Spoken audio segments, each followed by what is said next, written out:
It does. It does. Okay. Okay. Welcome. Welcome to Mark and Allan's excellent chat. My name's Allan Friesen. This is Mark Campbell. You would recognize him, of course. He's like famous. And so we're just going to have a little conversation about like how we're feeling now. July 1, the world changed a little bit, it seemed. There's a whole bunch more smiles you're seeing on people's faces. And so how, like, what was your take home? I guess these are the things I'm curious of Mark. What was your some changes you made during COVID that you're going to maintain after? Go forward, these are things you're going to continue to do. Or any other just comments you have. I know for a lot of people, COVID was a horrible, horrible experience and still is for many. But for other people who had income coming in, who stayed healthy, who were able to kind of not be exposed to a lot of people when COVID was at its peak, this was a really kind of a reset, slow down, kind of regroup kind of a time, I think, for many people. What was your experience? Well, for me, it not a whole lot changed. I mean, I feel a real sympathy, particularly for the restaurant business. Because I've certainly gone to a lot of restaurants, and we just weren't able to go, and I felt really bad for that part of the industry, and anybody who was affected by having to shut down. Gyms, for example, having to shut down. My own gym that I used to go to, I haven't been there since it all began. So, it's the important thing is to remember, while we're easing restrictions, well, it's getting better. We're not out of the woods yet, and I hope we never go into those woods again, because I don't like it. I don't like it there at all. But I am concerned about the recent variant that's happening, and the biggest thing that I think that we need to accept, and I know there's people that just don't want to get vaccinated. There's a group of people that just don't believe that that's what you have to do. But for me, I just want people to please just get the 2 doses, get the vaccinations. The science tells us that it helps protect from this new variants. If we do that, then we're home free. We're going to be good. We're laughing. So that's my biggest concern is people not really continuing to take care, maintain the social the distancing. I think that's okay. Wash your hands. That whole story, and get your vaccination. Those are the 3 things that I'm taking away from all of this, and that we don't have to go back to another shutdown and to just go through all of that frustration. I mean, I honestly, I was as annoyed as anyone was about having to put the masks on, but I felt it to be a necessary evil to help get back to normal. That's where I am. Otherwise, I was fortunate. The job I had was we continued on Zoom and Teams for all of our meetings that we had. So we weren't really affected, but I absolutely missed the human connection.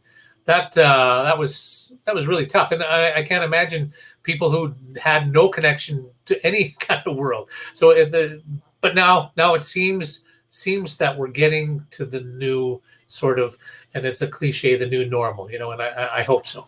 How about you? Are you feeling the same way? I am. You've had both your vaccines, as have I, correct? Yep, Moderna. And I know there's all kind of controversy, blah blah blah, that kind of thing. But if you talk to the people that are experts in this, that all their career has been about health and public health and doing the best practices, there's not one of those that I've seen that says, hey, this is bad. Like, do this. Go get your shot. Get your vaccines. Right. So, and Sorry, what really affected, what hit home for me is we had one of our most recent council meetings. We had a couple of doctors who deal with COVID, who are that's what they do. People breathing, and we were repealing the mask bylaw, and they all said that now is the time to repeal the mask bylaw, but keep doing the things we're doing. Get the vaccinations. That was the biggest message that I got from these people who are dealing with people who were on ventilators in the ER, the ones that were dealing with that, and that really hit home to me. Get the vaccinations. We think back in our history of all the vaccinations that we get: polio, smallpox. How are we doing with those? So science works. Anyway, that's my take of it. I know there's going to be people who say, not a chance in hell am I going to get that shot. It's not for me. That's not what I do. But I wish you would, but I'm not going to judge you for that. I saw this as a Facebook post the other day, and I had a good laugh about it. It's a picture of Bill Gates sitting on like kind of a lemonade stand kind of a thing. And it just said, it's got a little homemade sign. It just says, you're not worth microchipping. Show me different. Prove me different. Yeah. I love that. Yeah. Yeah. That's good. And then in addition to those practices, right, getting your vaccines, maintaining some social distance, doing using the washing hands or using sanitizer, those kind of things. Also, how important is it, do you think, of taking care of yourself and your immune system and the practices and the things that you do to keep yourself healthy? That's a pretty important part. Would you agree? Well, sure. I've most of my life I've tried to keep healthy, and I think a lot of this is just common sense. Do the thing. Don't be don't be doing stupid things. I don't know, and maybe it's easier said than done. But no, I always want to keep physical. Stay healthy. I do a lot of walking, and I've got 2 hip replacements, so I don't do a lot of jogging anymore. I'm waiting for my first knee replacement. But other than that, gosh, age does that too. I was just having a chat with some friends who are about my age, and we were sort of talking about, every time we get together, all we ever do is talk about what's wrong with us. It's the first 10 minutes is all, what are you taking now? What have you got? What's going on? So, I'd like to get back and just say, let's just have let's have a beer and just shut up about everything else. And so during COVID, were the things that you changed in your life that you're saying, hell yes, I'm going to continue to do this after? Well, I think, maintaining, cleaning your hands, washing your hands. I think that sort of goes without saying, but, maybe that just gave us a little reminder to do that. Don't get in people's, again, social distancing, which is just don't get into people's faces or respect their boundaries. And that's just a small thing. And I'll continue to do that for sure. Yeah. I was chatting with some people that I was in a freshie, actually is what it was, in Red Deer. And there was one person, not a staff member, one of the customers who was wearing a mask, only one. And so I just asked the question, so is this a permanent change? You're always going to wear a mask, or, what's your thoughts here? Right. And I'm like, no judgment. I'm good on him. He's wearing a mask. I'm not. So maybe I'm not being as safe as I should be doing that. But anyways, his thought was, I'm just going to kind of continue to do this for a while and then evaluate from there. Like if you think about Japan, they've been wearing masks for like decades, right? And it's a courtesy so that they're not given spreading germs to somebody else, right? Is basically, I think, their thought process behind it, right? So, and I was surprised in the last week when I go to Safeway or Costco or whatever, how many people still are choosing to wear the mask. And for me, good on them. That's fine. And again, I'm not judging either. Do what you think is the most important thing to keep you safe. I feel pretty confident having my 2 vaccines, and I feel good. So I'm not going to be wearing a mask right now. If the if the numbers start going up again, I may have to consider going back to the mask. But right now, I feel pretty confident about where we're at. Well, in the last few days, actually, I have worn a mask a few times like this. I say, hey, Mark, I can tell your oxytocin levels are a little low. So I put my mask on and put my arms out for a hug. I've been giving people hugs. I've been giving hugs like crazy last 10 days here. So, but I put my mask on, so I'm kind of protected, right? Yeah, sure. Yeah. That's my story anyway. So good for you. Yeah. No, people are definitely. I think there's a citywide sigh of relief in a lot of cases. There's still people that are really afraid. Maybe they're immune compromised. Maybe there's, they've got situations where they're just not comfortable, and by all means continue to do what you have to do. Maybe stay away if you have to, if that's what works for you. And employees, if that's what matters to them, okay, we'll get through this together. Yeah, exactly. No, I'm with you. Yeah, with you 100%. Yeah. There's there's something I was going to say about that. What was it? It was brilliant, Mark. No, they always are the ones that you thought.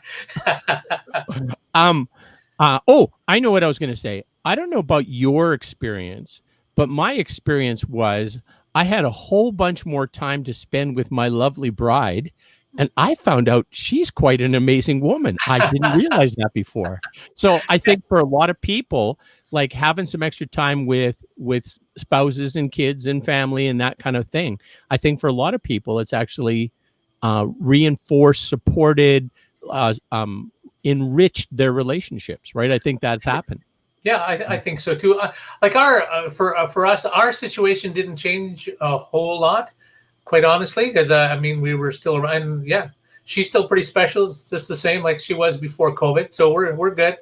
The one thing about she's my wife is has a lot of family in the States, California, and we're not able to get down there in the last couple of year and a half, pretty much. So that's frustrating that you can't really get across the border and you're waiting for that to happen. See some grandkids. So that's something we'll look forward to when the border opens wide. Yes, yeah. That'll be exciting. My daughter is a PhD candidate, and she's going to be getting her doctorate in the next month or so. So I'm not sure what's going to happen when she gets it, or if we'll go actually see her defend her thesis or whatever. But anyways, it's there's the whole opening up will be good in terms of there's so many people that you and I know that have property in Montana and property in Arizona and go there quite regularly. And for them, it's been a huge change in their lifestyle, right? So. Yeah, absolutely, for sure. Where's your daughter at? Austin, Texas, at the University of Texas. All right. Yeah. They opened up real early for masks, didn't they? Yes, they did. Yeah, it was all over the place, and similar to, I guess, like here, right? We had the public health officials giving one message, and then we had the politicians, the provincial politicians, not the local politicians, of course, Mark. The provincial politicians who are telling totally different type of and doing, not leading very well by example, right? Let's put it that way. So, yeah. I'm curious. Was Austin affected by that massive cold snap that they had down there? Yep. There's some really nasty things going down there. Oh yeah, it just shut down the whole city, right? Yep. And there's nobody as prepared for freezing temperatures, so they had no water. They were running hospitals, and with the hospitals running, they had no water or sanitation. So what are they doing? The staff are pooping in cat litter boxes and wiping their hands with alcohol because that's all they had, right? And then carrying on. So, what did the cats think? Why? The cats were probably a little confused. Holy shit! What was that? Then all of a sudden they're using the big toilets. Well, those guys are using it. Anyways, yeah. So that was a huge thing. Matter of fact, she was I think a week she couldn't even go anywhere. Her car was sitting on an incline, and when she tried to move it off, it just kept on sliding off into the road. So she just left it alone for a week. So yeah, we kind of laugh at people that are in those situations and think, well, we deal with that all the time, but it's just totally different. It's just a different scenario that no one's prepared for it. So we shouldn't laugh too much at them. No. I mean, you think about ice. like if you've never experienced ice and you're somebody who drives all the time, and then all of a sudden you have ice on the roadway, it like, blows your mind kind of a thing, right? Like, absolutely, for sure. you and I have done this 1,000 times. So it's no big deal getting a little sliding action with your car. It's like, oh yeah, you just correct it and carry on. But yeah. Great. I'm glad she's good. She's good. Yes. Yeah, good. Yes. Now, do you agree, Mark? Here's what I perceive. You tell me if you think so. I think that it seems that we have a whole bunch more collective compassion, that we've all had this same experience. For some, it's been way more horrendous. For others, it's been actually a positive kind of a thing, depending on where you started with the whole COVID thing. But now we know, I think we have a much greater appreciation that we're all in this together. We're all, your health affects my health, right? And our health affects everybody else's health. So about being a lot more cooperative compassion, I think that exists now more so than I've seen before. Would you agree with that? I think in general, I want to believe that, but based on some responses that I get, it's just probably because of the position that I'm in, there's still a degree of hostility out there about the way things happened, and I think it's going to take time to heal. But I think when you look overall at how Lethbridge came together and dealt with what we had to deal with, knowing for the most part these were things that were pretty important to do, I think we stepped up. I think the city stepped up and did everything they possibly could, and I think I want to be on the positive side of things and say I think we've learned from this and we're better for it. But I mean, I know that there's people that are still reeling and upset about the way things happened. If that's going to take some time for them to come to terms with it, and that's okay. We'll get through it. Yeah, I agree. Back in your greeter grammar days, Mark, let's talk about that. So you used to go around and sing in public all the time, you and your buds, and embarrass people and have so much fun doing it. So then do you still sing much? Not to that extent. No, I don't. Well, I just in the shower, singing in the car, walking while I'm doing my walk, listen to my headsets, listen to the Bee Gees. Yeah, sure. I still do a fair bit of that. Yeah, it's actually next year is going to be the 40th anniversary of the first greetogram that we did. Really? Yeah, and the gal's name was Stanella Batango, and we went to the YMCA, which is no longer there now. In June of 1982 was the very first greetogram. We were terrified. The two other people that were with us, we had no idea what. We broke into her. It was going to be her gym class. It was some kind of a calisthenic thing or whatever, and we made arrangements to break into the class. And I had a sombrero. Someone had some maracas, and we just had no idea. Is this going to go over? Is this going to bomb? Are people going to hate us for this? But so we were pretty nervous. But we got in there, broke it all up. We sang the song, embarrassed the hell out of the gal, and it was fun. It was a lot of fun. And I keep on. We're Facebook friends. Stanella Spooner is her name now, but at the time it was Stanella Batango, and I still remember the song we did. Sung to the tune of Cucaracha.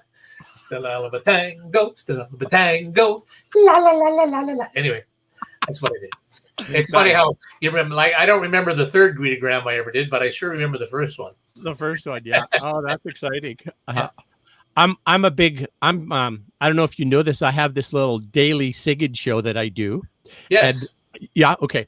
And so I'm having so much fun with that. Just like a lot of times there's nobody watching it, but I don't care.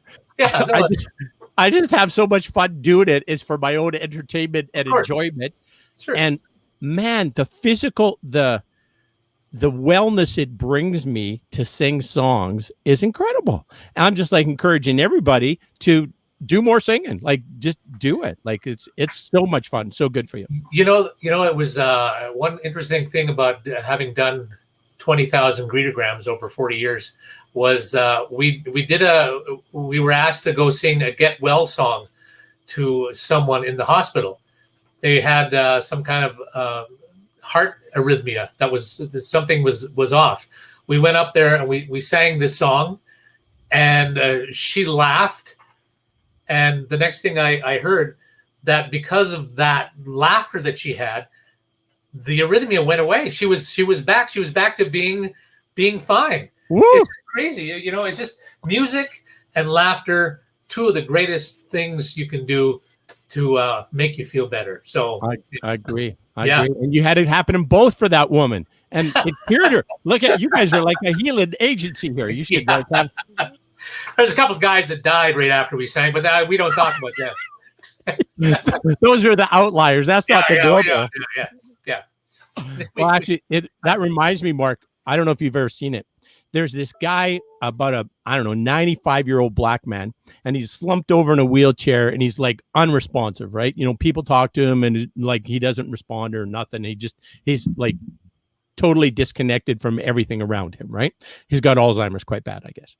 So this guy is doing some research into nursing homes and talks to this old gent's daughter and says, when your father was like 40, what kind of music did he listen to? So she kind of preps up a little list of here's songs that he liked when he was that age, right? And the guy loads up music on a little like iPad kind of a thing or an iPod, puts the earbuds in his ears, and seriously, he goes from like this to like 2 minutes, and he's talking, he's trying to sing the songs. He's just like incredible transformation, right? That this just connecting to this music has such a kind of like a life affirming force for him. It's just amazing to watch. It is. And I've heard many stories. I don't know if you ever had the chance to talk to Fran Rood. Do you know Fran Rood at all? I do not. Fran Rood she directed a number of musicals in the city. I'm aware of her reputation, but I've never talked to her. So yeah. Her husband had severe Alzheimer's, and it's gut wrenching to hear the stories about. He would show up and be at the rehearsals for some of these musicals that we did. And he'd prick up with the songs that we were doing, the Sondheim songs, and he would sing. And she told me a story one time about her taking him to a Christmas concert where they were going to sing all these Christmas carols, and all of a sudden her husband started to sing all these carols, and he had severe Alzheimer's. He sang them all, and he sang them on pitch, and he was never able to sing on pitch before. Music is an incredible, powerful force that I think we need to find out more about. Yeah, I agree. My plan is this. I'm going to keep singing a whole bunch of songs, and when I lose my mind, they'll just, in the morning, throw me in the wheelchair, wheel me out in the hallway. I'll sing songs all day, and then they just like put me to bed. So I think that'd be a good strategy. Yeah, well, good for you. That's again, just do it for yourself. I mean, that's why don't. I mean, people are going to say, "What the hell are you doing?" And that's fine. They don't. You're having fun. I got to tell you, I must be getting better because I'm getting a higher educated class of critics. The last guy who criticized me, I didn't even know it was an insult. I had to look up a couple words. Oh shit, he hates this. But that's okay. I still have fun. Here's my question for my critics. Every time when they write nasty things and, hey, you got no blah, blah, blah, you got no rhythm or talent, why are you doing this? Then my question is, do you realize there's 50 hours of YouTube loaded up every minute of every day? If this is not to your liking, what the fuck are you doing here? Go watch something else, right? Like, and if you don't like it, why would you spend the extra time to say, I don't like this, you suck? Like, why would you just go find something else, right? So. Well, I'm glad you have that attitude, because going the other way can just make you depressed when you take criticism and you just say you feel bad. But no, good for you. Yeah. I'm glad. I got one other singing story I got to tell you. This is well, not actually even singing. Somehow, I don't know how this happened. I became a facilitator on a network called Howdy, which is tied to the Berkeley Music Online course about music for wellness. the steps, I don't even know how. I think I started taking a course. They said, hey, do you want to be an ambassador? I said, sure, I'll try it. Anyways, so I'm meeting with people all over the world who are taking this course, and then we're kind of having a little chat. So this one session, there was this gal from Iran. And then in Iran, of course, it's prohibited for her to sing. Like that's not something a woman can do in Iran, right? So then we're having a little chat and said, hey, like, are you comfortable singing here? Would you get hurt in any way by singing with us here on this platform, right? And she said, no, I think I could do that. I said, come on. So we encouraged her to sing, and she sang a song in Persian, and it was beautiful. Like, I didn't understand the lyrics, but you could tell just the emotion in her voice. It was like heartbreak and love. And anyways, it was a beautiful song, and we all applauded and yay, good job. Anyways, that's the first time she'd ever sing for anybody in public. Wow. Right. And it was, so she's from Iran, and we had a person from Switzerland there, and a person from Norway there, and a person from New Zealand there. So it was just such a beautiful experience that she was able to share her voice, and we, acknowledged her, saw her and listened to her and acknowledged her. It was wonderful. That's great. Wonderful. Yeah. Wonderful. Yeah. Cool. Did you sing too? Did you sing? Did you sing for them? Oh, hell yes. Yeah. Every opportunity I get. Yeah.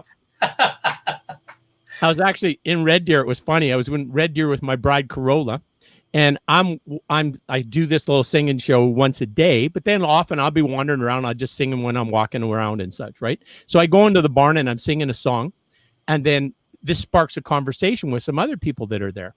And this one young woman, her name's Nicole. She was, talking about singing. I said, oh, well, share something with us. Let's hear her. Give us a little taste, would you? Anyways, she sang a Jewel song, and it was amazing. I've never heard somebody with such a strong voice that can express emotion so well. It was beautiful. Nice. And anyway, so she sang a song, then I sang a song, then we had somebody else sing a song, and so we're just standing in the barn, all these horses around, and we're just in the corner singing songs to each other, right? So but it was a beautiful thing. So that's great. Your own barn karaoke. Exactly. Yeah. None of the horses seemed to mind. We didn't have a wreck or anything, so that was good. So, good. Yeah. Very nice. Good for you. So I didn't have really anything else specific to talk about, Mark. I just had the thought that I'm gonna call up Mark, and we're gonna have a little chat. So that's kind of why we're here. I hope I answered the right questions, or I answered things for you. That was perfect, man. That was perfect. There is no wrong answer. It's just basically kind of comparing notes. I think, and I see a lot more optimism out there. I see a lot more people who are, have a sigh of relief and saying, yeah, let's get on with life. But I think there's also a new willingness, a new level of compassion that I think didn't exist before. I hope you're right. I think so. So I think we're at a turning point, and we're turning the right way is the way I see this. Cautiously optimistic. Again, yeah. I'm concerned about these damn variants that we keep hearing from Dr. Fauci and the rest of them, but we just got to get vaccinated. That's it. Yeah. That's my takeaway from all of this. Get vaccinated. Yeah, good advice, Mr. Campbell. Good advice, sir. Mark Campbell, you are a gem in our community. I think it's always awesome that you're such a contributor. So I just wanted to say thank you for your contribution to our community. I think it's amazing. So, well, I appreciate it very much. Thank you. Are you going to sing for me? You going to sing a song? Sure. Yeah. What do you want me to sing? You got any idea? It's your show. All right. How about, do you like the song 16 Tons? Yes, it was in the show that I loved, Forever Plaid. One of my favorite shows that I ever did. Oh, cool. Well, there you go. Yeah. I was one of my favorite songs. Here it comes. You ready? I was just, before you get into that, I just because I love what you do, and do what you want to do. But over the course of all of the years that I interviewed people, one of the things that I always wanted, if they were a singer, many times I would say, want to sing a song together? And, many times they said no, but often they would. For example, Beach Boys, Mike Love and Bruce Johnson did Barbara Ann with me. Oh, nice. Right at the end of the interview, Tanya Tucker did a song. I'm trying to think. BJ Thomas did a song with me. Donny Osmond did a song with me. And Lady Gaga did a song with me from Guys and Dolls. I mean, bits, just little bits, but it just, and I know, like my wife gets very, says, "What are you doing?" And again, I don't care because I wanted to do it, and they said yes. So blah. Yeah, So exactly. Good news. Good news. So go do 16 tons. You know what? I think I saw the one with Lady Gaga, and she Oh, yeah. was like normal, like Yeah. not like she wasn't all extravagant out there. She was just this beautiful young woman who could sing, right? Like Yeah, it was. yeah. There wasn't a whole lot to the song that we did, but it was just cool that she was game to do a little bit that we did. So Yeah. that's my thing. Well, that's awesome. And that's awesome you invited him. I find with some encouragement, like you can find people, and even if they say, "Oh no, I can't," just try a little bit. Like, here's an appreciative audience. Let's hear it, right? Yeah. And man, just have them sing a little bit and give them a little bit of appreciation. And Oh yeah. I'd love it if we're all singers. We're walking down the street and Mark Campbell singing Barbara Ann, and I just walk up beside him and start singing Barbara Ann with him. Wouldn't that be fun? Well, and this all stems from my dad used to do barbershop with and the parties that we used to have at our house when I was a kid, just hanging around the piano, people everywhere. Some were good singers, some were horrible, but you just sang. And there's nothing freer than that than to sing. So sing us out of the pandemic, man. All right, here it is. Okay. Some people say a man is made out of mud. A poor man's made out of muscle and blood. Muscle and blood and skin and bones, with a mind that's weak in a back that's strong. He loads 16 tons. What do you get? Another day older and deeper in debt. St. Peter, don't you call me, 'cause I can't go. I owe my soul to the company store. I was born one morning when the sun didn't shine. I picked up my shovel and I walked to the mine. I loaded 16 tons, a number 9 coal, and the strong boss said, "Well, bless my soul, he loaded 16 tons. What do you get?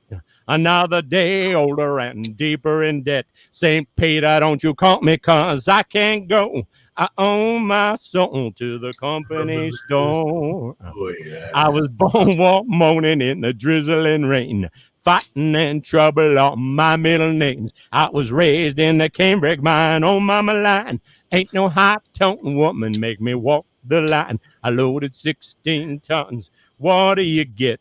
Another day older and deeper in debt.